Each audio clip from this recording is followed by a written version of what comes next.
Xonadonimiz liftdan chiqqanimizda 4-etajda o'ng tarafimizda joylashgan. Bu xonadonimiz ijaraga beriladi. Qisqa qilib ko'rsatib o'taman obzorini. Xonadonimizga kirganimizda chap tarafimizda zalimiz joylashgan. Zalimiz ko'rinishi shunaqa. Bu koridorimiz, to'g'ri oshxonamiz joylashgan. Oshxona mebellari bor, xolodilnigi bor, gazi bor, kommunallarida muammo yo'q buni.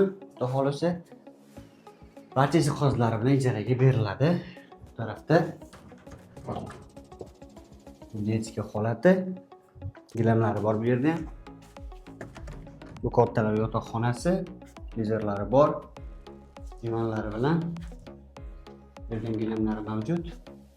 Xonadonimiz shu turishda ijaraga beriladi. To'g'rida hojatxona, rayonida sanuzel, kir mashinalari bilan sanuzel holati. Xonadonimiz shu turishda ijaraga beriladi. Narxlari 200 dollar bo'ladi. Pastda raqam qoldiraman, qo'ng'iroq qilib batafsil ma'lumot olishingiz mumkin. Manzilimiz Farg'ona viloyati Uchko'prik tumani Qo'qonboy hududida joylashgan 7 etaj koridorimiz 4-etajida.